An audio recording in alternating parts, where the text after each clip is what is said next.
Welcome to the latest edition of First Day Cop-Bites. It's episode 24 of season 3. It's a podcast for Liverpool supporters in Delaware and friends of those Liverpool supporters. Thanks for listening on your preferred platform. We're available on all of them. Today I'm joined. Sean is back after his long nap, and Daz has joined us again.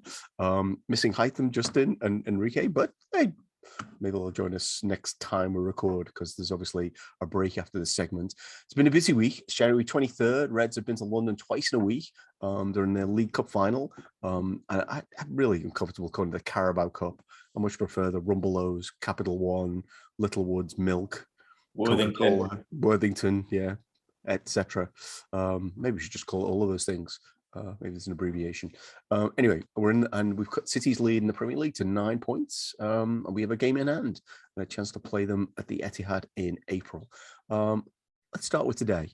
3-1 over Crystal Palace. Couple of teams, I think, come out of the game. One is for 35 minutes. I thought we were as good as we've been all season, particularly considering Salah and Mane weren't playing. But the reporting of the game was just bizarre. It's like, who else puts up with this shit from people about like how lucky they were, how like goals shouldn't have been counted, how many penalties shouldn't have been? So I'll start with you, Daz. Talk about the 35 minutes. Talk about the other 65 minutes. Wait a minute, 55 minutes. Or the reporting. It could only happen to us, right? So it's not often that you see 1970 Brazil and 2014 Brazil play in the same match. But I think that's what we got to see today. I was genuinely excited to watch us knock the ball around. I think Palace did an amazing job in the first 35 minutes of trying to close spaces. And we wiggled free out of where I've seen us cough up the ball before. We seem to get ourselves out of those tight spots. And we pinged it around really well. We drew them in. We created traps for them, and we sprung them really well. And after that second goal went in, we just lost focus. We've seen it happen before.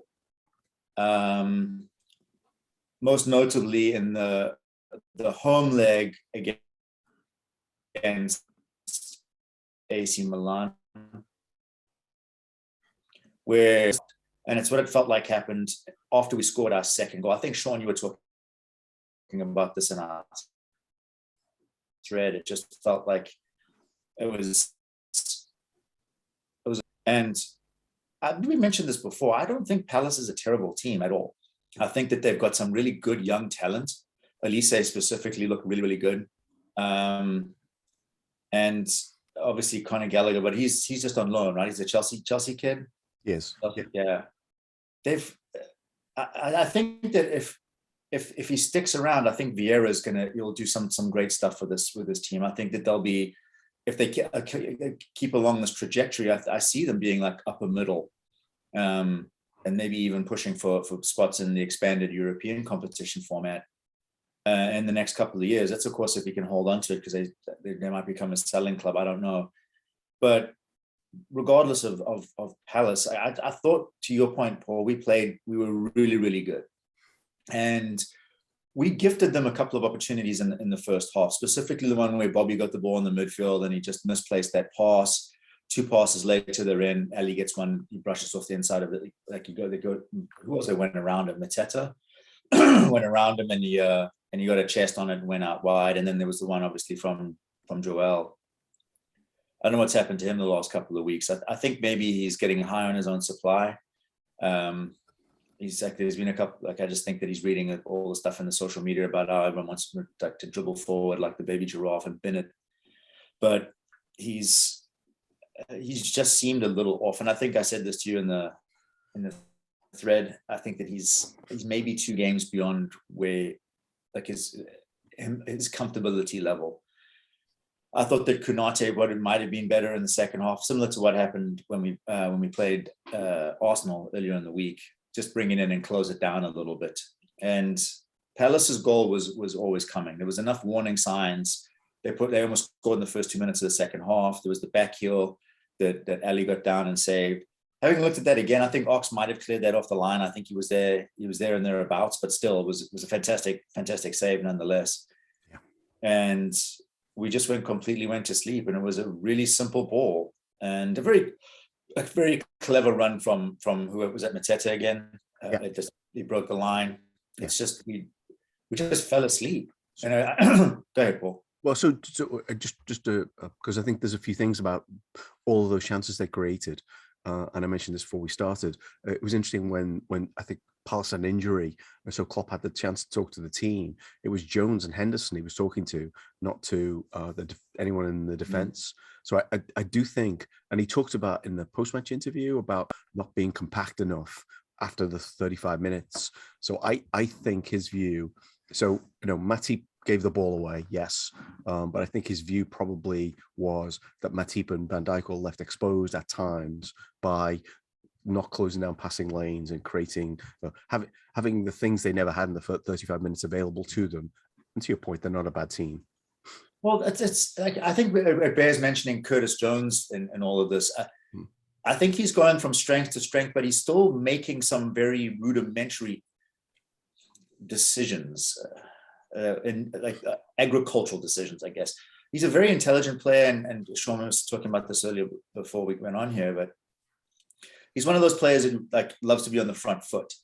And there's a couple of times, and I'm not sure if this is by design, I can only imagine that it is, but he was herring off to try and close down spaces. And once or twice it worked, but a couple of times I'm like, mate, if they push that over the top of you outside, we're massively exposed down that left-hand side.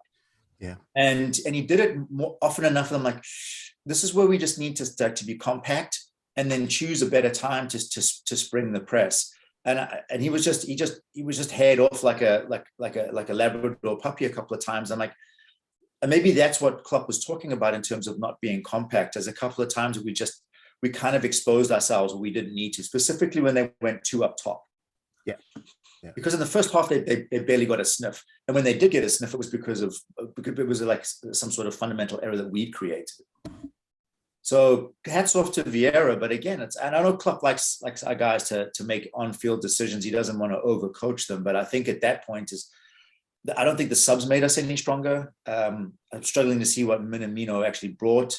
He was industrious, but I can only imagine that maybe Ox that was by design again, like 60, because it was right around 60 minutes. He might still not be full fitness. He got his goal. It was a weird one today, but you know what?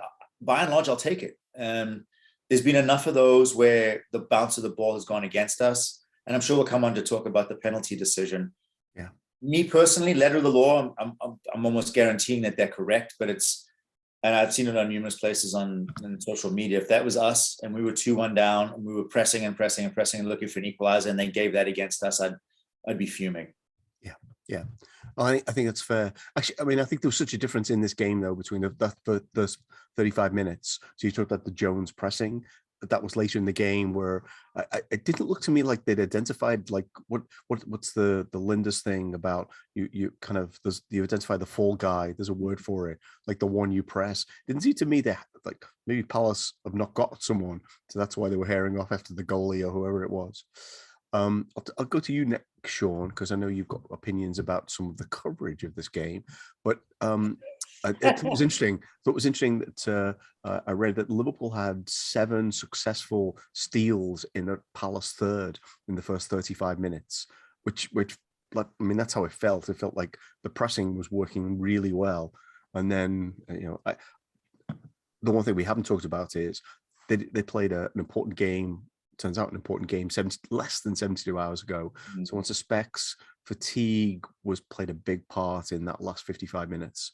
But so we can talk about that, or you can talk about Gary Lineker said that was never a penalty in a million years, which I can't recall him saying. Well, anyway, I'm pretty sure it doesn't say that every week when Manchester City get a penalty for stuff that, anyway.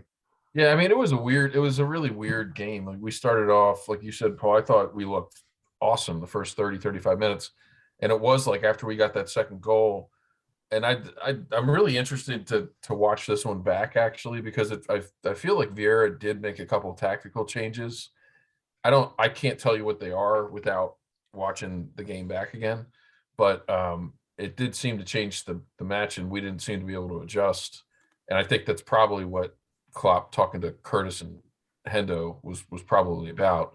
But yeah, it was weird after we went 2 up, and then they pounded us basically for the last 10 minutes of the first half, and then the first 10 minutes second half, and then they scored, and then there was just really nothing either way for until the Jota penalty, which I agree with Daz. I mean, I would have been furious if that was given against us. But having said that, it goes to the point where, like, also you said this earlier, like there at some point, you got to have a couple games during the season, you'd hope, where you just get a bit of luck. And I feel like that was a big part of the story today. Allison had to make a lot of really big saves. For me, he was man of the match. But that's, and some people would point that being down to luck, but Allison's our goalkeeper. We bought him. He's our starting goalkeeper. He's the best in the world. Sometimes we call on him, and today, he stepped up. I guess by the letter of the law, the Jota penalty is a penalty. I can understand why people would gripe about it. The thing that bothers me about it is that I guarantee you they're going to spend 10 to 15 minutes on Match of the Day about that. And then there was some nonsense pointed out about, again, this is a letter of the law thing where I guess Firmino was offside on Ox's goal, but there was a debate as to like whether he impacted the play, but you never see them, just go crazy over these decisions when it's City or Chelsea. Chelsea got that ridiculous penalty a couple of weeks ago with Rudiger standing on the edge of the box and they with his back to the player, and they gave a penalty for it. Yeah. I personally thought that the decision they made today in the Spurs Chelsea match, where they called off Spurs goal because Kane shoved Thiago a little bit and Thiago went flying. So I can't remember ever seeing a center back take a dive like that to get a call. Mm-hmm. But well, apart from Rudiger, yeah, Rudiger, yeah. But it's like these decisions happen for other top 6 clubs all the time, and then like we get one game where we get a couple favorable decisions, and it's like they're going to spend 20 minutes on Match of the Day about it. It's so annoying. Apparently Carragher was going off about it too, which is annoying that he has to do that every time we get a favorable call. But Sean, here's a phrase. What's that? Here's a phrase Jorginho, who falls over at the minimalist of touches. I saw it several times today. They described he's been really clever there. Yeah. They never use about one of our players. Kane does it all the time. Sterling does it all the time. Honestly, Pulisic does it a lot. There's plenty of players you can point to. Yeah. Salah and Mane never get those calls. I actually wonder if that was Mane instead of Jota if he gets the call. Probably not, because they just never give him the call anymore. If you got a yellow card, might be for these types of calls is you see it all the time. A guy gets a shot off and gets absolutely murdered after he takes the shot. Yeah. Or he got a shot away. It doesn't matter. So if a guy passes the ball and then gets murdered after the pass, he's like, oh, he's already passed the ball. It's like there's so many like less than subtleties about what isn't a penalty. It boggles the mind. Like I said, letter of the law, it's soft. It is soft. Yeah. So does have Exhibit A. The Barnes penalty that Burnley got in the empty stadium last season, that was exactly that. He may have been fouled by Allison, but he'd taken the shot and the ball had gone. But that was that was a soft one too. But and the other thing that the pundits always do is like, oh well, he got the ball. It doesn't matter if he got the ball first. If cleats go into his leg, it's still a foul. Yeah, they say that stuff all the time. It's like this isn't the 1980s, guys. But I think that's the type of punditry that you're going to get from a hard-nosed defender and a guy that spent all of his best years in the 80s playing the game. So your Carragher and Lineker are probably based on that. But still, you're right. They tend to be very selective about what they consider to be the modern penalty versus what should and should be a penalty based on the days that they played in. Because I'm pretty sure that I saw a couple of chainsaws come out of people's back pockets in games when I was growing up watching. Yeah. Yeah.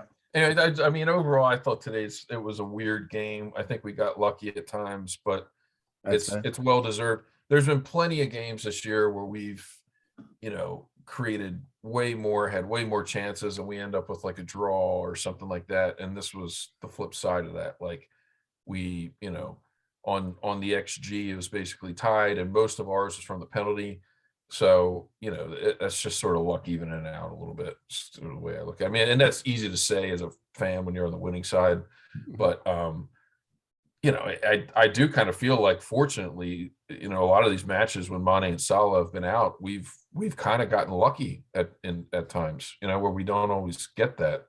So it's come in when we needed it this month. So we survived January. That's what I read somebody saying that, and it's like, that does make you feel kind of good, because there was a lot of worry, throughout the season that we weren't going to have Mane and Salah for so long, and we're pretty much through that now. I know they might miss maybe one game when we come back, but for the most part, we made it through without them. So let me ask you a question, guys. So I saw there was a couple of people talking about how it's swings and roundabouts. It always averages out. Would you have rather had the penalty today or the penalty against Spurs a couple of weeks ago on Jota?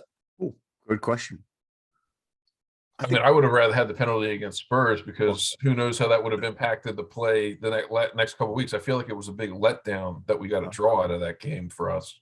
Yeah. And I felt like it negatively impacted the team, because we didn't have our full squad because of COVID. And here they had missed all these matches. They clearly prepared, a lot specifically for our game. And, and then we don't get. That wasn't the only bad decision that game. That was just like the clearest. And we had a bunch of bad decisions go against us, and we ended up getting a draw. And it's, it just felt kind of unfair. But the reason that I asked that is because ostensibly VAR was brought in to kind of nobble this, or to at least sideline the subjectivity that comes from those types of calls, and removes the Liverpool didn't get one this week, they should get one next week. And unfortunately, the way that it's been implemented is it's allowed doubt to creep in. So we're still in a situation where people are like, well, it swings and roundabouts, like we missed one last week, and it just kind of angers me that we still have to have these type of both sides arguments when I'm not sure. Well, I hope we get to a point where you have a completely independent set of referees, potentially from a different continent, that do VAR. And then maybe not even referees, people that are just entirely rules-based. And that's like, and so they remove any doubt, because that's all that allows for, is like these guys that all go and have a couple of beers after matches, or they're at the PGML meetings, and they're all like chatting wham, or they're from Manchester. Or they go on retreats together to the Philippines or whatever that was from years ago. So I mean, that's my idea though, is like hire a bunch of 30-some-year-old analysts and pay them well enough, and this is their job, I mean, you can give them some other stuff to do, but you don't have to be a genius. Are you pimping yourself out? That sounded just like you were trying to pimp yourself out there. Just these random analysts. I'm not in my 30s anymore, unfortunately. Well, you can lie. But it's not rocket science to do this. It's why it's so frustrating. Like, these decisions should not be so complicated. Like it's just letter of the law, and this, or whatever they call it, clear and whatever, obvious. In order to make a decision, it's such nonsense. It's so obvious that there's like politics going on or something between these referees in terms of making these decisions, and it's so inconsistent. We've beaten that to death, though. NBC would totally agree with you. They had their first segment on VAR today. Surprise, surprise. Yeah, of course, because talking about our game, right? It's like, yeah, right. And I'm thinking, Bernardo Silva against Arsenal. Was he clever there? No, he fucking fell over. It's like, like Wolves won. Wolves of Manchester City against Wolves. Oh, the penalty. And here we're arguing about VAR. Anyway, again, the Harry Kane decision today, that they counted that as a goal, and they overturned it on VAR, saying that Kane pushed Thiago. And I'm like, How many times has he done that and not gotten called for it? Like 1,000? Like Harry Kane does that crap all the time. And like now they call it. It's just so inconsistent. But when I found out there was Pawson that told friend to go and take a look at the monitor, like I needed vapors. I was out. I was like, oh, I went down. I was like, oh, get the vapors, baby, get the vapors. I've got a pivot point. I've been a bit shocked by a couple of referees this week. Kevin Friend has generally not been our friend. That's been a thing. But Martin Atkinson, I know, the most even-handed referee on Thursday night. What was that about? I was with a few people and the game started. I'm like, oh no, Martin Atkinson. And by the end, it was like, I don't know what to say. Honestly. Bob smacked. So Thursday night, because I think for 35 plus 90 for 125 minutes, we played some great football. We completely outplayed the opposition. Unfortunately, 90 of those were against Arsenal. So let's talk about that, because hey, we're in a cup final for the first time in a domestic cup final. I did hear one person misspeak and said this is Liverpool's first chance of a domestic trophy, and I'm like, does Premier League not count in this? That's what they said. So Carabao Cup, obviously, League Cup, maybe 27th of February. But I thought we did a really good job of managing that game. I did watch that one back. I thought that the 20-minute spell Arsenal had may have been 10. And by the time we got to kind of grips with their formation, it wasn't, it didn't look that scary on the playback. What was the thing you enjoyed the most, Daz, about the 2-0 win at the Emirates? Oh, you just said it was the 2-0 win. That was the best part of it. That's good. Well, Jota's goals probably. Yeah. So I guess we just seem to be debate FC because everyone wants to have an opinion about whether or not he scuffed that shot or whether or not he actually pulled it across his body. And I watched a clip or a compilation of his goals. He does that quite frequently. You'll see him quite frequently cut across and then purposely cut the ball back to the far. He didn't quite get it far enough, so he might have scuffed it, but he's a big fan of dragging it back across his body across the goalkeeper instead of trying to find that far corner. I guess he does it equally, but it's not like it's without precedent. So, and that second one is like, I love VAR, big fan of VAR, me. Liverpool, I guess. Because that's when I looked at it again, he's not bloody off. He's not off. He's on. Yeah. He's been kept on by, it wasn't White that kept him on. Actually, you know what my favorite part about that was? Ben White getting absolutely tooled. After his, the face you pulled on Tucky, you missed it, you wanker. And then just to watch him, watch that ball dribble over the line, it was Phil Jones-esque. Well, that wasn't quite that bad, but that was have that. And then when he dropped his shoulder and did all he did was hesitate a little bit and he left him for dead. Yeah. In the second half going down the line there. Jota was just a scourge. But I did enjoy that. It's from a more philosophical point of view, I think I came to grips with the fact is we're not the champagne football team that we were when we won the league. There's injuries, there's COVID, there's new personnel, rotation, all of that is just made. So we kind of have to be what we are now. We have to be kind of that hybrid of where we can be got to, and we do play amazing football, and then both of them can happen in the same game. Whereas before we won the league, we just shut that one. If we scored a goal, there was fuck all chance that anyone was going to score one against us. And I think you just have to take it to the altar and be okay with it. That's this is just who we are for right now. We're missing potentially our two most creative and players and most likely to score. And to Sean's point, we got 6 points in the league. We're through to the next round of the FA Cup, and we're in a cup final, and we're all the while missing Thiago, missing Mo Salah, missing Sadio Mane, and what's that? Naby Keita. Pep Linders called somebody else in the press conference was saying you're missing your two African players. 3 of them, he said. Look, with all due respect to Naby Keita, when he becomes more of a permanent fixture, then I'll give him the same respect. yes, he is a good player, but he's just wildly inconsistent for us, and just I don't know. I know it's Sean's going to say, but the statistics would show that he's not that wildly inconsistent. So when he's on the field, yeah. So that's just my eye test. Maybe it's like my own little personal bit of bias, because I don't know. I just like my players to be a little bit more robust. I do think that Naby would have played. He definitely would have played for us the last few games.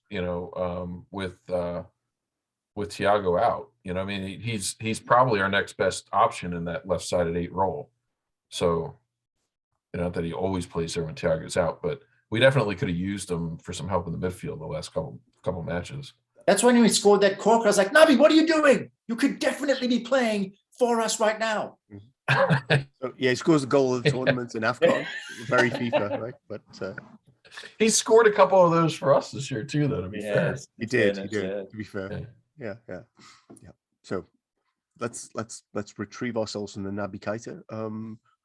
We'll go to you, Sean. So where do we want to go here? Obviously, Jota was a big kind of part of the news. I feel like we can't let it pass without kind of Arteta's management skills of bringing on a guy that they'd probably flown in, especially Thomas Partey, after getting knocked out of AFCON, has 2 touches in the game. He may have had 3 and gets a red card just to kind of round it all out. I felt bad for Partey. He clearly wasn't ready to play, and they shouldn't have put him in there. I know they're short on midfield options, but that was just kind of dumb and unfair.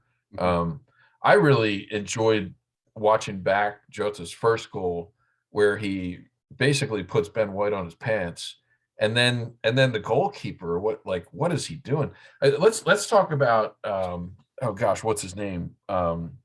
Ramsdale, and like how they've glorified him into this, like, almost similar to what some have done with Pickford over the years, where like he's this magnificent goalkeeper.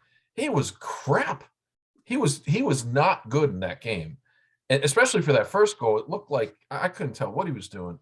It looked like he was shielded for the shot. But I mean, have you ever seen a shot taken at the top of the box trickle in that slowly? No. I mean, it was like he could have gotten up and ran and saved it. Like that was so poor from him. I thought he was not good in the game. This game was weird. I felt like a lot of people were really nervous before the game. And then Arsenal came out, like, predictably, they were like very frenetic in the first 10 minutes. They hit 1 shot off the bar, which was a free kick that was, could have gone in. But I never felt any lack of confidence that we were going to win this game. Like, even without Mane and Salah, I felt like Arsenal didn't have their full, midfield in terms of the midfield too. I felt like all along it was pretty comfortable, and we played really well, and we totally controlled the match, which is something that we haven't done a lot of, and we didn't do for the full match today. So it was enjoyable to win that one, but I guess going into it, I sort of expected that we'd win, and I didn't really feel in doubt for almost the entire match. There was a lot made of the opening with Arsenal, and a lot of people were worried. But like, it's interesting to hear you say that. I haven't watched the match back again, Paul, because watching it, I just felt like, well, we just need to get through this like opening flurry, and then we're going to smash them, and that's kind of what happened. I think there's a little bit too much being made of Arteta as a manager right now. I think they have a lot of really good attacking talent. And right now they're the type of team where when they play a bottom half club, they are going to win most of the time because they can score. When they play the top teams, I don't think their record's still not very good this year. Have they beaten anybody in the top 6? They didn't beat Burnley today either. No, yeah, and they drew Burnley today, which, it goes to your point again with the game today, Paul, about being tired. I mean, I'm sure Arsenal were tired today too. They didn't score. But yeah, and we're in a final, and like, I know we always like to laugh about the, I think, Dad, you called it the caramel coffee cup. I like that name for it. Yeah, but it is fun to be in a final. I mean, maybe we get a trophy. It's possible we could get more than one trophy this year still. So Yeah. Even if we don't win the league, which is everybody's goal, it still could be a great year. So all the doom and gloom, people need to calm down a little bit. Thiago should be back pretty soon.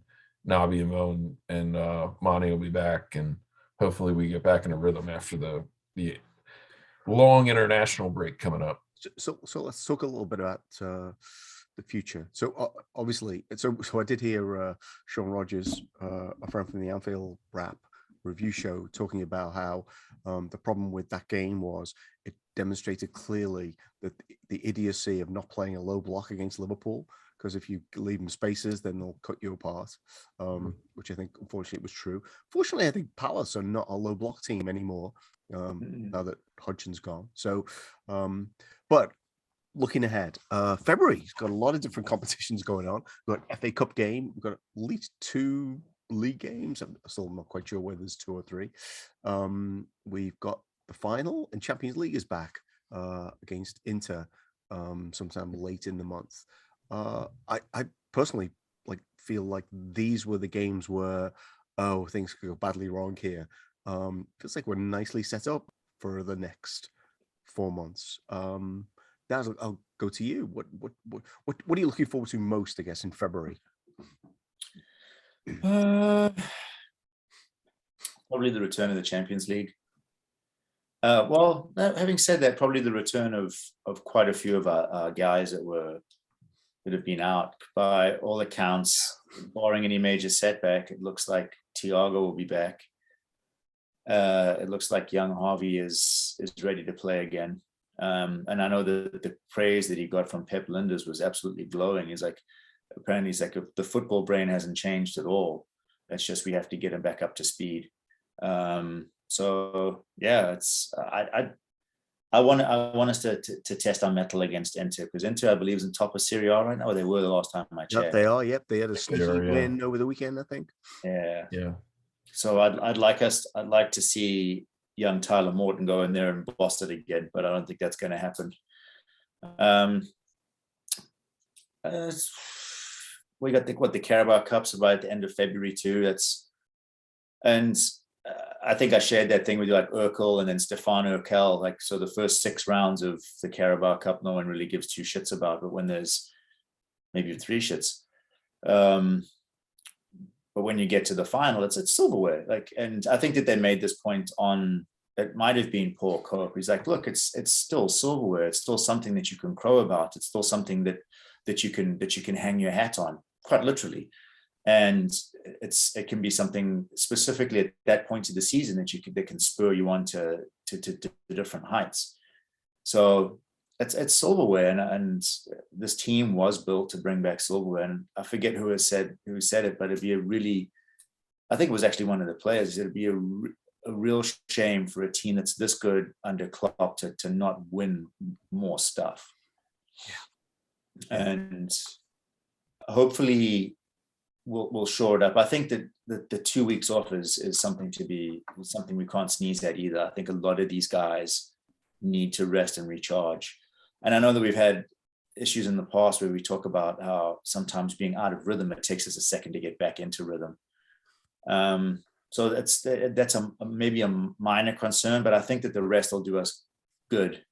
And I'm not sure, are we doing a warm weather getaway, or is he just giving them the 2 weeks off to do? Because I can assume that there'd be some sort of behind closed doors match just to keep everyone fresh. Yeah, so I've not read anything, but the Brazilians and Minamino will go off to play international football in the next 2 weeks. Just an aside, by the way, Alisson runs into the post and kind of pushes himself up, gets up. Kepa may have brushed his hand against the post and was down for 5 minutes. And that was a really good save, though. It was a nice. But his contact was the post was. Anyway, my thought is Alisson should be like, or Liverpool should be like, I'm not sure he can make it to to Brazil. He ran into the post. You saw it yourselves. What are you talking about? The pundits are like, oh, that poor post. That post didn't deserve that. Yeah. Brutality. They should be brought up on charges. Should have been a yellow card. Throw the book at him, the bastard. Poor post. But yeah, so funny you say that, because I don't think that our Brazilian boys are going to play all that much while they're away. That Tite doesn't seem to favor for playing Fabinho, and if he does, it's in a very limited role. Yeah. I think Edison's probably got the gloves, as far as I can tell from recent history, and Bobby's the same thing. Like he's not favored. So they're just going to be able to eat awesome Brazilian food and hang out with their mates for 2 weeks. But they can't be Hopefully at they don't Bob's get house. COVID though. What was that, Sean? I said, hopefully they don't get COVID. What did you say? There won't be a Bob's house. If you saw the video. Oh, it was Yeah. hilarious. Yeah. Fabinho referred to being at Firmino's house as being at Bob's house. Being at Bob's house. I can't think of someone who looks less like a Bob. But anyway. Yeah, it was a fun video. No, yeah, the international break. I mean, we do come back against Cardiff, which is probably a good thing. We should be able to win that one, even if we're a little off. But then we get Leicester and Burnley. Those could be kind of tricky if we're not on it. Inter is really good though. Now that I've been looking at it more closely, they've won, I guess, 12 of the last 14 matches overall since the middle of November, and one loss, one draw. Yep. So yeah, that's not going to be an easy draw, but it'll be an interesting one. But yeah, it is going to be a long time without any Liverpool football. I know we got the AFCON. We'll have some international matches, but it's going to be a relatively long break. And I personally hope that Klopp does not take them on a vacation, because they tend to be terrible anytime he does that, and then they come back. I'm sure there's something that they get out of it, but it's probably, I'd imagine they work on like some new things there, and then trying to implement them when they come back. That isn't always going smoothly right away, but yeah. I wonder how many mountain climbers James Milner will do in the international break. Go to Switzerland for 2 weeks. Yeah. So I feel like so my guess is we'll record it after rather than before the Cardiff game, because I know that's significant. So we're recording it after the Cardiff game. Feels like there's a lot to look ahead to in February, and if they get it right in terms of fitness and scheduling, and like a game like today with a full squad, they'd have clearly been able to rotate in a way that they couldn't right now with people being gone and the injuries. Yeah. Rotation will be interesting, because we do play Burnley 3 days before we play Inter, so that similar styles then. What's that? Similar styles. I doubt it.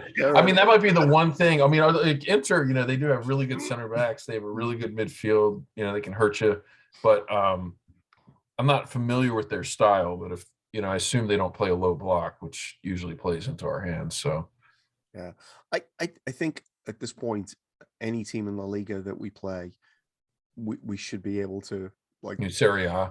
Yeah. Yes, them too. And La Liga. And Liga. Yeah. Any of those people.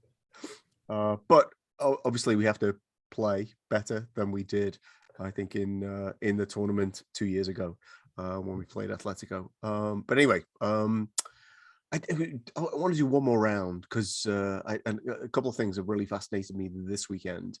That the AFCON games actually were more interesting than the Chelsea Spurs game.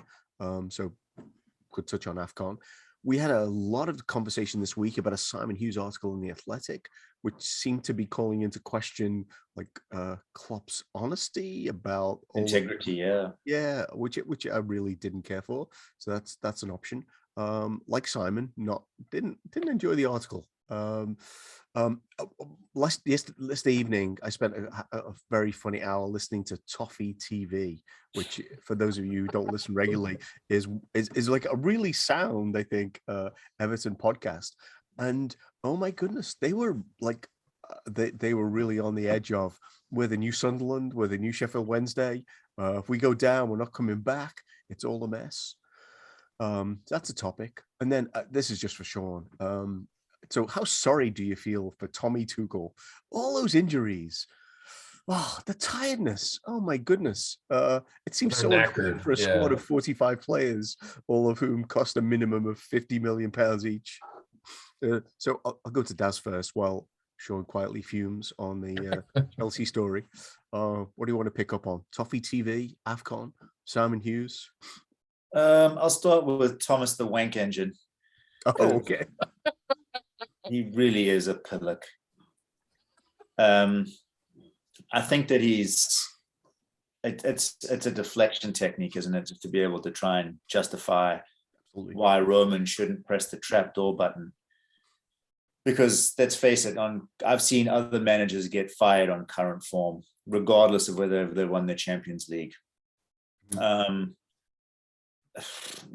maybe that's all I need. I just wanted to get in the Thomas the Wank Engine because that's really what he is. As for Everton going down, many ways we could go with this. EVERTON, lost again. It's becoming a bit too much of a habit, right? Well, I think that they're probably in their feelings because Steven Gerrard was the one that handed. Did you watch the game? Yeah, looked like a Maori warrior. I did. Yeah. He told the crowd to fuck off. Yeah, he did. Those of you listening, I also put my tongue out, just because someone else may have done that. So it was, I don't know. That was one of the least enjoyable football matches I've watched this year, specifically towards the end. It was just a bloodbath. Mm-hmm. And so, did you hear that Big Dunk apparently put some money behind the bars for Toffee fans to go and get a couple of ales before the match because he probably knew they were going to need it. Yeah. Well, it was a 12:30 kickoff, which probably hurt them. Because if they'd been in the pub for 5 hours, they may have come out more raucous. But what? Because it's midday and they're vampires. Like, they probably didn't drink the regular 4 pints. I don't know, even with the dunk behind the bar thing. Yeah. Well, it's I don't think that they'll go down. I think that Burnley, like as nice as it was to see that Norwich match, I just don't think that they've got enough. And so what do you got? Burnley. I'm not sure if Newcastle's going to be able to pull it off, regardless of whether or not they get any talent in. What do they got? It's 8 days left. What's the date today? The 23rd? Yeah, they got 8 days left. Yeah. I think Everton's problem is, though, they don't know how to win. They completely lost the ability to win. They don't know how to play football either. So that's probably one of the reasons that they can't win. So one of the Toffee TV comments the guy made was that essentially Ferguson played the same formation as Benitez, which is one of their big complaints about Benitez. That's look, I wouldn't necessarily blame Benitez. I think that he's a big fan of the poison chalice. It's like he's like one of those Renaissance paintings of someone that's always lying backwards, like they're just being shot. Or that's always how I see Benitez. Well, since he left us, it's always the woe is me thing. Like, but he brings it on himself. He takes on these projects that he knows that are probably going to end up in ruin for him specifically, because for as much money as they've spent, it hasn't been wise. They're going to have to start from scratch. I think that they've got a couple of kids that look like they got something about them. Yeah. And I think if you can get some of those kids in and have them stop playing better than the sum of their parts, they might be able to get something going at least. It's just, it feels like that their project it's never really taken off, and every time that they give it some life, they just seem to they chop it down at the knees at the first sign of any type of impediment. They're their own worst enemies. I don't actually put Manchester United in the same category, but at a much higher level. It's they don't. I'm not sure if they have the capability or the capacity to be able to take the time and start the rebuilding project that they need. Agree. I think every person who's ever put a Twitter feed out with hashtag FSG out should seriously look at this. The way Everton. They would. They're like, do you want us to end up like Everton? FSG out. Because it's not about money. It clearly isn't about money. Mashiri's put in like they've spent as much as most of the teams in the top 6 over the last few years. Yeah. Oh, so I'm sure Sean wants to carry on talking about Everton. EVERTON lost again. Well, I would just agree with Daz. I know you want to talk about Chelsea, really. No. Thomas, I agree that I don't think Everton's going to go down, but Yeah. Okay. Yeah. All right. I mean, we'll say. I mean, we can hope and dream, but I feel like they have too much talent to do that. But yeah, they are a mess. Yeah, and I don't know what formation people want them to play if they're not going to play that. I mean, that seems to be like a suitable formation to them, for them. That's either a 4-2-3-1 or a 4-4-2. But you know, um, so yeah, what were the other topics that you got to remind me now? Because Feeling sorry for Tommy Tuchel. Oh well, no, I'm not going to feel sorry for Tommy Tuchel. Okay, It's absurd. AFCON. Actually, we didn't touch on AFCON. Yeah, so at AFCON, I have not watched a ton of it, but it is kind of knockout stages. Yeah, I'm looking forward to watching more of it. It seems like, I guess, Ivory Coast has been kind of the hot team, even though they're often very good, but haven't been good recently. I guess they knocked out Algeria recently, and Senegal is one of the favorites. But you've watched a couple of their matches, Paul. It sounds like they kind of struggle to create chances unless Mane is on the ball, and kind of the same thing. Egypt is just not very good, and Salah's often just on an island by himself. So I think Egypt's issue is they can't score goals, which is ironic given they've got one of the world's greatest goal scorers. But they absolutely, I can't remember who they played against in the last game. Sudan. It was Sudan who Hytham correctly told us would not beat Egypt, but Egypt should have been like 4 or 5 up. They had so many chances in that game. Fortunately, not many of them fell to Salah, and they kept missing. Ivory Coast, from my perspective, have looked the best of the teams. Mm-hmm. But having said that, today Nigeria got knocked out by Tunisia, who looked terrible in the group stages. Yeah. So I'm looking forward to watching a little bit more of that moving forward. I'm looking forward to watching some USA matches. Might catch some of the America games too. So there won't be a total lack of football, but these breaks, I don't know, they wear on me more and more as time goes on. It's like you just have there's just a gap of excitement or something to look forward to, a couple times a week. How dare these a-holes get time off? How dare they? No, and you're right. I mean, they I think they do need the time off. It does worry me a little bit that they come back rusty like they often do when they have a break. But they got to have breaks here and there eventually. And I knock on wood, I just hope none of them end up getting COVID and have to be out. I will say I do think that part of our issue recently, in addition to not having Thiago or Nabi to kind of play that more controlling role, has been that we really were in a good rhythm, playing very well, and the COVID thing has just completely knocked us off. It's some of that's consistency. But I'll also throw out there, I know 110% it's not going to happen, but it does seem like we still are kind of missing that Ginny replacement, so to speak. We have Thiago. Nabi is not really a proper backup for that position to me, and we have Tyler Morton, which nobody seems to ever want to play in that role or in too many critical matches.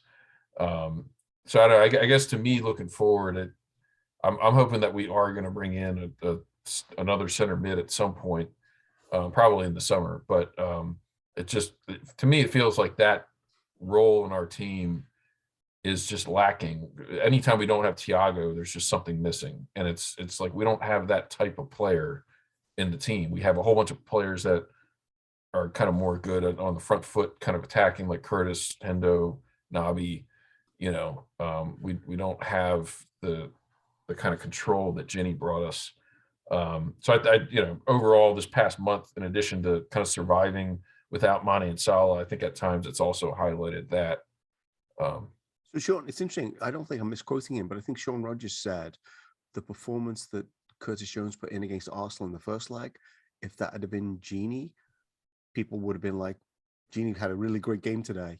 So I do think, and the fact that despite all the changes he made today, Jones has played 90 minutes in a row now. Am I right? I think Jones has looked really good recently, but I think part of what happened today is that, like, it's just his tendency is to be more attacking, like Daz was saying, and be on the front foot. And what you see, I think, a lot, if you watch Thiago play the same role, he rarely gets kind of stuck up. Like sometimes he'll get far forward like that, but he's usually further back, and he's kind of playing almost a quarterback kind of role in that back deeper position. And not all of our players do that when they play in that role. So it could just be a coaching thing. Maybe they're going to coach Curtis up, but I kind of feel like Curtis is just kind of more attack minded.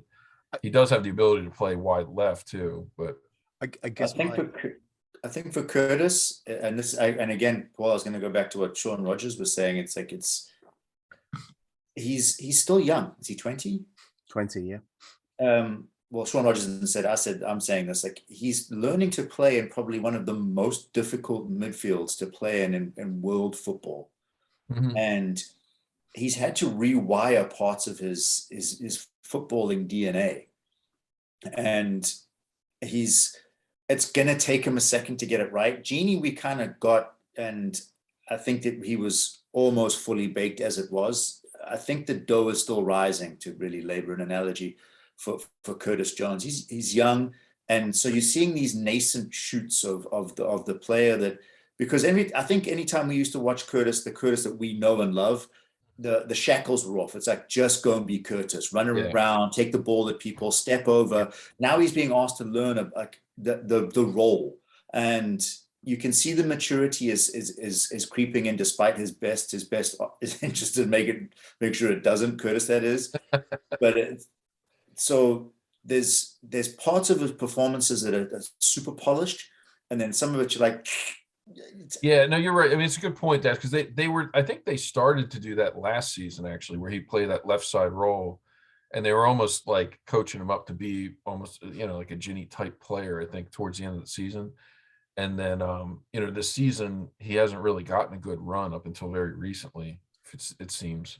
He had that eye injury, and, he's kind of been off a little bit, but no, and I love Curtis as a player. I love his potential, and it just doesn't seem like he fits perfectly into any specific role in our team right now. It does seem like they're trying to coach him up to kind of be, a slightly different player maybe, and it makes sense. I mean, he has kind of the size to be, more of a box to box, and I think he probably has the technical passing ability and all that to be that type of player, but at times it's just still not there. So a couple of things. I think his height is deceptive, right? Because I think he's 6 foot, which Klopp always likes. But I think the fact he hasn't been taken off, and I can't recall how many games past this is, but the fact that he's played at least 3 games without being the guy hooked says to me that he's not doing everything wrong.